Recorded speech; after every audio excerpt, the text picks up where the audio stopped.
Okay, a lot of rich stuff there, huh? You were reminding me at that last piece, Chris, when you're talking about how vital it can be to change the way all those questions and hang-ups and barriers that exist in the mind of the unchurched. You can't get that from a book. You know, you get that by just kind of being sensitive to, you know, if you're around your dad and he's got a beef about somebody or something, you kind of know that it's always there. And you're aware of that. And if you're around people who are far from God, you start getting that built in. I really appreciated the way you walked through that. Karl Barth, famous Swiss theologian, used to say, every good preacher needs to have in one hand the Bible as the Word of God, and in the other hand, the newspaper, right? And I think there's a lot of truth to that about that cultural thing. And what I'm hearing you say is maybe, just maybe, we need a third hand, or we need to sort of say, let's put the Bible in one hand, maybe a friend in another. And so let's talk about that. And I wanted to just sort of ask you this question about how important it really is to be with people. And I bet as we were talking about this, about having relationships as a preacher, there's some challenges with that sometimes, to have relationships. How many would say that you have some degree of challenge about this thing that he's talking about nurturing healthy, real relationships where you're just spending time with people who are far from God? How many would say, I identify with that, that's a bit of a challenge for me? Okay? All right? And the rest is either easy or you're so far gone you don't care. So that's okay.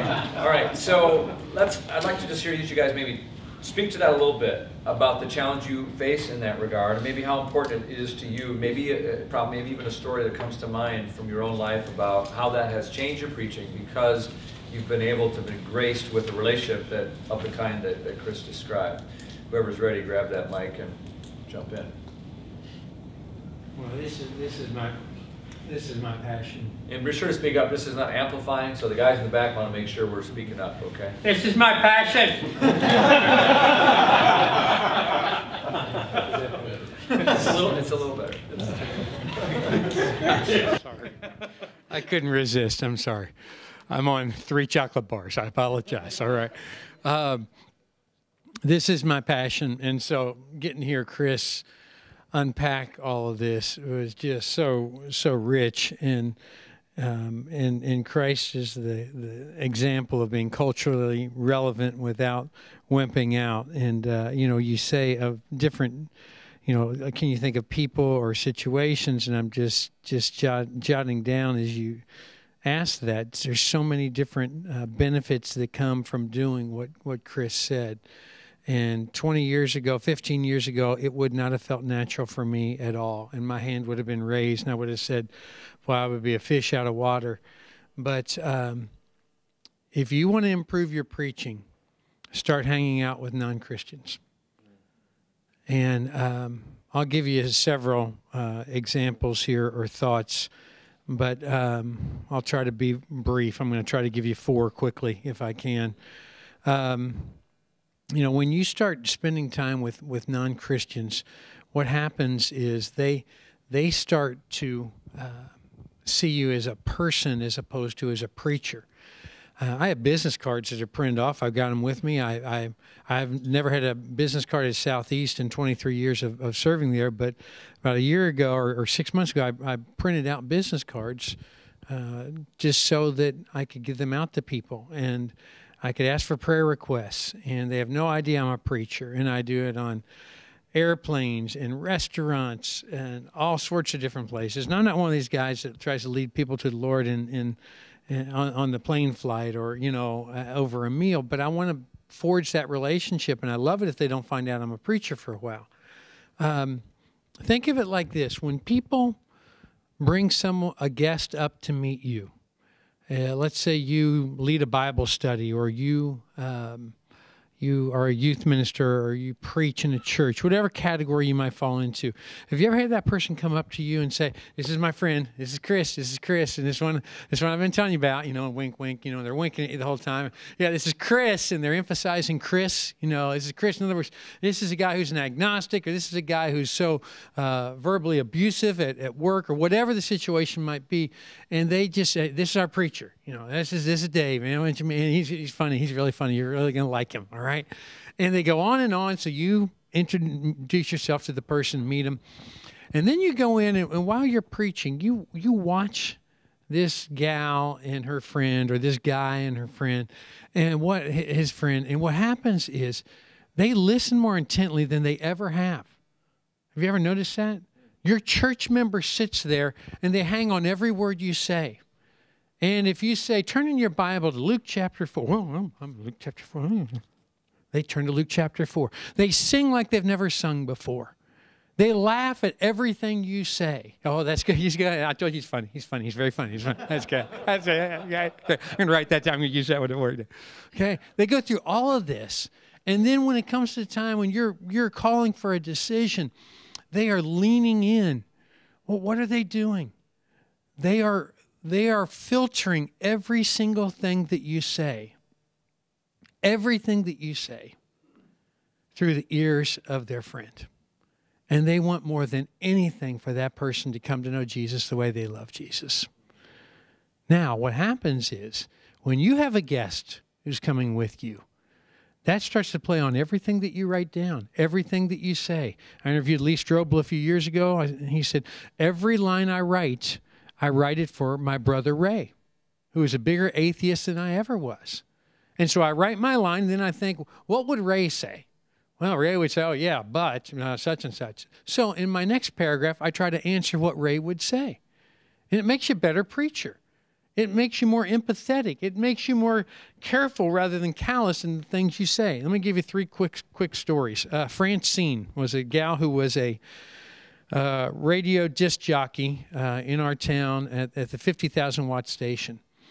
And I was on her show a time or two, and then she asked me, wanted to have lunch with me. "Let's go out and have lunch together." She really enjoyed being with me. "Let's have lunch." I said, "Well, you know what? I don't really do the lunch thing with ladies. I'm, sorry if that, but I just don't do that, and we don't." And well, I mean, that just threw her off, and she was upset about that. And she did an entire hour call-in show on me saying no to, and fortunately she didn't say who I was, but I called my wife and said, "Honey, tune in on the radio. Francine's talking about us." And so she ripped, and her favorite line she said about 4 times, "I didn't want to go to bed with him. I just wanted to go to lunch with him." All right? So I'm feeling about this big, but we kept trying to forge a relationship with this gal, and she came to something at our church with us, and she got really excited about it. And she was very abrasive in her personality, and she was night and day from my sweet wife. But my wife and I felt some compulsion that we had to keep reaching out to her. And long story short, we started spending more and more time with her. She started coming to church with us. She would cuss openly right after a worship service was over down front. "That's a bunch of BS." And we're like, "No, please don't say that loud, all right? And even if you feel that way, please don't say that." And she would go on, and we kept trying to love her. And finally, she came to the point she wanted to be a part of the church. And she came forward, and then when it came time to talk to her about baptism, she got really upset because she had been baptized as a Catholic when she was an infant, and really got frustrated over that. So we went through some more teaching with her on that. And finally one day at a restaurant, she said, I'm ready to do it, and I want Beth to baptize me. And so Beth baptized her, and it was unbelievable, the night and day switch that took place. 6 months later, she went in the hospital at the age of 44 years old and died of an aneurysm. And at the funeral, I said to her mom, "Boy, I'd really like to talk about her baptism." And she said, well, I'd rather you not. I said, okay, I'll respect that. And just before the service started, which they broadcast on live television all over the city of Louisville and on the radio as well, her mom came to me and said, if you want to talk about that, you can, because that was her decision. And just the opportunities that have come. I've got 2 other stories from the last 2 weeks that I'm very excited about, but I'm going to monopolize the time.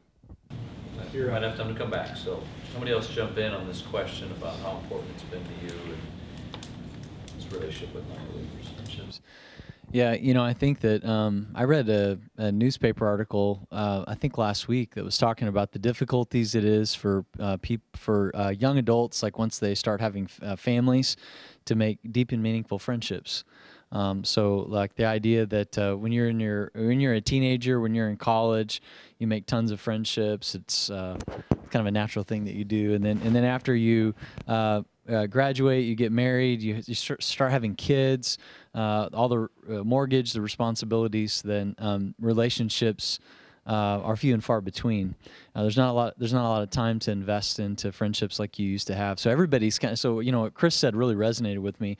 Everybody really needs a friend. And I think more people feel that than what we realize, and so everybody's craving that sort of attention. So I think that's important. There's some unique challenges depending on what ministry context you're in. It doesn't matter if you're in a small church or a larger church. People still kind of see if you're the preacher at that church. There are some complications there with friendships, but that doesn't mean that we should isolate ourselves and not try to engage in those types of relationships. Right there and say, okay, this is the panel here. Old school, a lot of folks that mentored some of us in the room would have said, hey, in the church, I know, kind of just pause on this one right here. In the church, I was told, don't try to establish friendships, strong friendships with those in the church. It really just complicates things. That was kind of held as a view and what I was told. Your quick take on that, the one sentence, or it doesn't have to be one sentence, but a quick kind of response to that. Well, I guess I could understand why they would say that. I would say it's you need friendships, obviously, with the right people, and so I think you shouldn't shut yourself off from all relationship. You're human. You need friendship with people, and you're also called to be into people's lives. So I don't see how you can isolate yourself off from relationships within the church. Yeah, that's a good question. I've heard that too. I would say that's true if I restated it from the positive side and say it's really important for you to have good friends who aren't a part of your church. That's big. Like, so I've got good church planner friends who aren't a part of our church, so we can talk about people behind their back, that sort of thing. And amen. Yes. And thank you for that, Dave. But I don't think you can't. You can also have friends in the church, but I want to say that humbly because I recognize that being a pastor of 50 people is slightly different from being a pastor of several thousand or 20,000.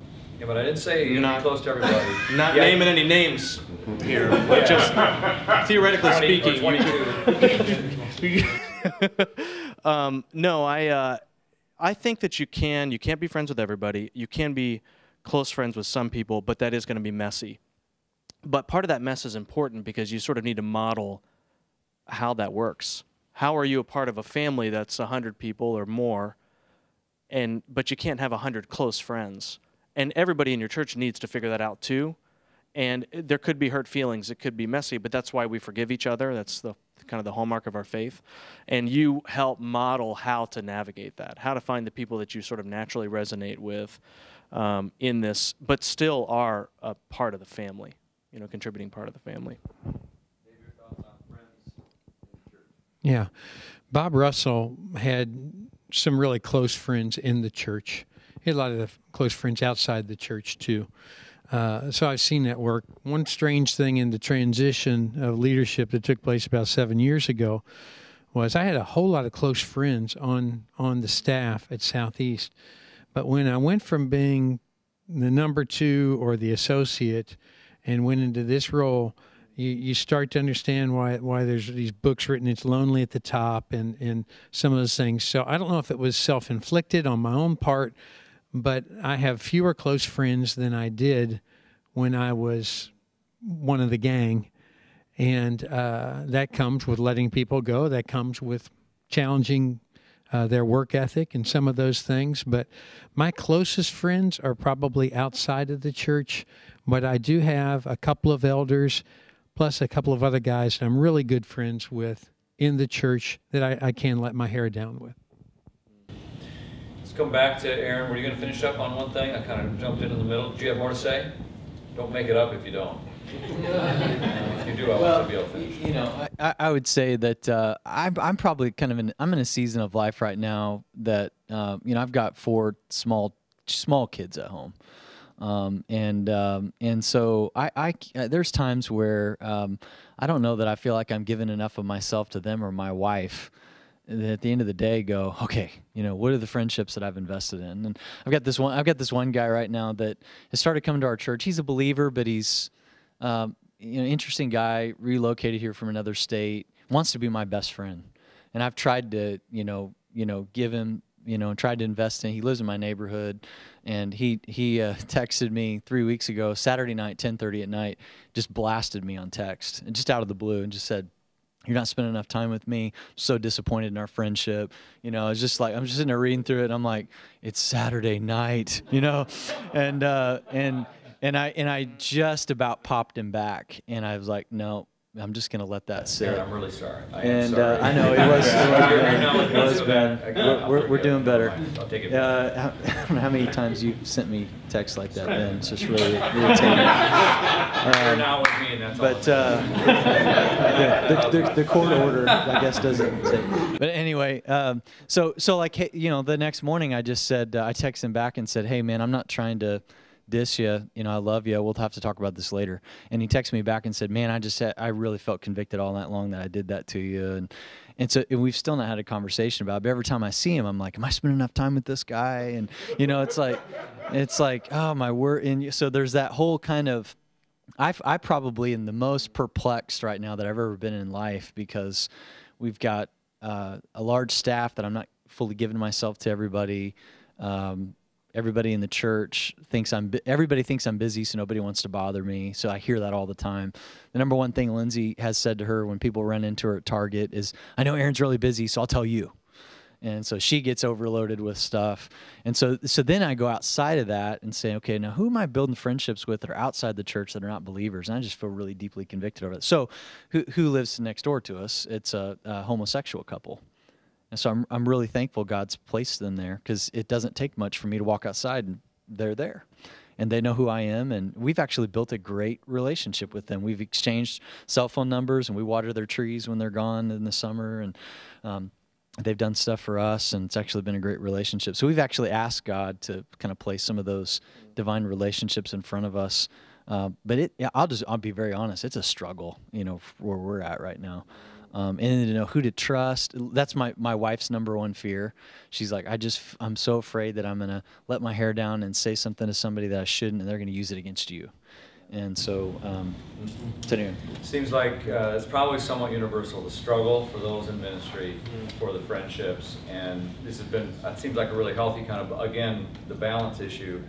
Chris really helping us see how important it is, not just because it'll make our preaching better, but it seems like it'll make us more of the Christ followers we need to be, to have relationships with those who are far from God, and to be nurturing those intentionally is a great action point. And then this struggle that it is, and the messiness of it in the church. And I know some of you could probably tell stories where you've had deep, really wonderful, rich relationships in the church. And that's been somewhat my case, but I also relate to everything that you guys were saying about the challenges and sometimes the pain of that. And yet, I also relate to the boy, you know, I know you want to be my best friend, but right now my son needs me to be his best friend. And so, again, we just pray for the grace of God to help us in this, and I think it'll help the preaching task. Let me just, before we take our break, let me ask one more question to you guys, and let's try to short answer this as much as you kind of can in a bullet fashion if you're able. The topic was context, right? Preaching in context. And I'm looking around, I'm guessing we have a range of context here. What I think Chris shared with us is probably true universally. that this friendship thing and looking and loving, which is so great the way you said that, that sells everywhere, and that's important for all of us. We do have someone who's really in an urban setting, and two that are more or less suburban. So lots been written about this. There are some unique things about the context of those who live in an urban setting that does kind of inform our preaching. I'm looking around the room, I see a number of urban preachers, and I'm also seeing some suburbans. So since we've got both, let me just put it to you this way. Talk about a couple of things, just the first couple of things that come to your mind to say, well, I know because I'm in a suburban context or because I'm in an urban context, there's a couple of things that I think are unique to my context. I want to make sure that I'm addressing this need, this issue, this perspective, this kind of wacky way of thinking. And let's just kind of bullet a couple of those things that are kind of there in our context that will probably help us, and then we'll wrap up and take our break. So when you're ready, just grab the mic and jump in. Something unique that you know because of urban or suburban. This is a need that screams out that we do have to address and be contextually specific to getting to. One just, I guess, quick thing in a suburban environment, we just know that, I know that there's lots of loneliness. So there's people that are, they've kind of settled into this kind of grind. They're driving in somewhere to work, and then they're paying the mortgage, and I watch my neighbors pull in, open up the garage door, pull in, shut the garage door, kind of isolation. So there's a great deal of monetary wealth really wedded with a disconnect and loneliness. And then I think social media has kind of then supplanted a lot of that, so they're kind of trying to replace some of that deep community with social media contact. So I know that's something powerful combination: materialism, isolation, loneliness, all sort of anti-Christ right there. Okay, urban, New York, Manhattan, I'm sure all those play, but you probably have some unique things as well. Yeah, I'd say the unique thing is that where I am, people don't know an actual Christian person, typically. So their idea of what it means to be Christian, if it's informed at all, it's been informed by media, almost exclusively. So you can just imagine what they think. So, and then like a pure naivety or ignorance in the way that you talked about it, Aaron, of the gospel and the things of a biblical worldview. So it means every time I talk about anything, my guard has to be up to explain it as if I'm encountering it for the very first time, because they are. And so we can't take anything for granted, especially because I believe it, like the devil. I buy the whole biblical picture of it, that he is a powerful, angelic being, that he is evil in the world, that he condemns us, accuses us, and makes all kinds of awful things happen, and that he is more like a person than anything else we could understand. He has a personality. I buy the whole thing. But that sounds super wonky if you don't even, so you believe in spiritual beings. So you have to kind of back up. Or heaven. I buy the whole thing about heaven. Eternal, you'll be there, you'll be yourself, more yourself than you ever dreamed you could be, all that. But I'm talking to people who haven't even really decided whether they believe there's anything that happens after you die. So you always sort of have to back up and at least acknowledge that, so this is kind of where I'm coming from. You're hearing this idea for the first time, especially with things that can come across as comical, like spiritual warfare, or have been presented in comical kind of ways. Kind of give them their due and take a moment and say, I know that sounds outrageous, but just consider how it explains the way things work in the world, and kind of go that way. But just sort of acknowledge those people are in the room. So I'd say sort of a skepticism, but I don't mean a hardness. I just mean I've never heard that before, or I've never considered the world that way before. A naivety and ignorance and a true multiculturalism. People in the city have encountered everything. So they know people who are Orthodox Jews and Hindus, and they know people who are on food stamps. And so you really can't be cavalier about any kind of stereotypes, because you won't get away with it, because people know these people. So you sort of you have to be knowledgeable, and if you're not, humble and admit that you're not, because people will call you on it in a second. I don't know if mine are very different from suburban to urban. I will say I live in the Bible Belt, so it's a little different. I got a phone call this morning to be on an early morning TV station in a couple of weeks to talk about Christmas in 3 2-minute segments. And you know, I doubt that that happens in the Northeast as much, you know. And I'll preface that by the fact I have no idea what the guy might say and what route the interview might take. But you know, my secretary said, "Man alive, it's at 5:30. Is your first one and your last one's at 7:20? I mean, you really want to do that?" I said, "No, I hate to do something like that.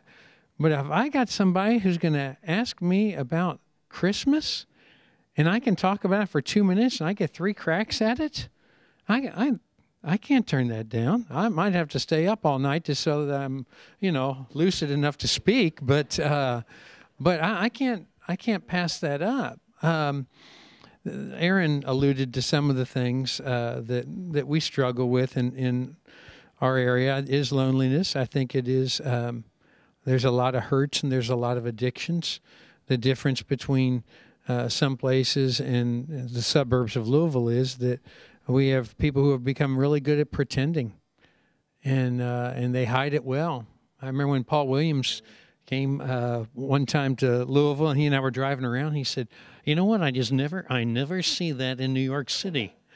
And I said, "What?" "I just never see that." "What?" "Well, thank you."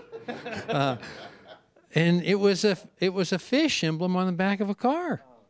And we got them all over the place. And he's like, "You just wouldn't find that in New York City." I said, "Well, because you got all taxis." You know, I mean, that's why. But so it's a different culture. But here's what we struggle with.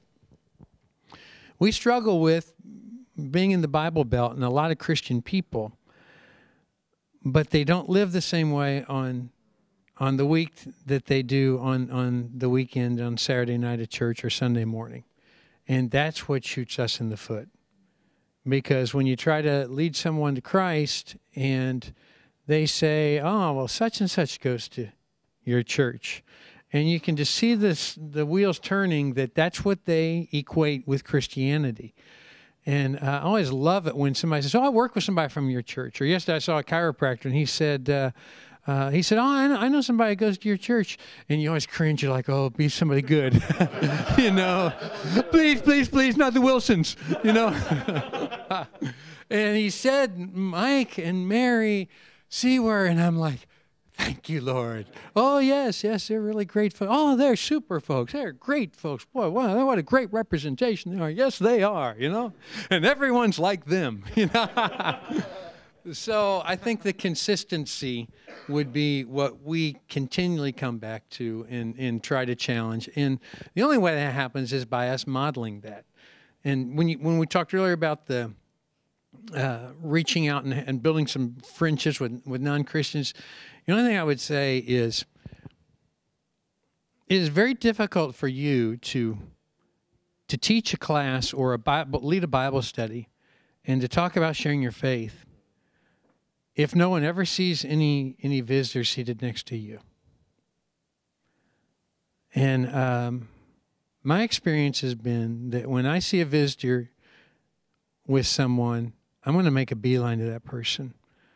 Or if someone sees that there's somebody sitting with us, it's amazing how people will something kicks in and they'll just come up and say, "Hey, good to have you. Is this your first time here? Or are you visiting with us?" And I don't even need to say anything to them afterwards because there'll be people that just start coming up and they got their antenna up for that. But if they see you doing that and then you teach about it or challenge them to do that, they'll be much more apt to do it if they see you modeling the way. That's great stuff. Great stuff. Really, really important. Appreciate you guys' insight on all that.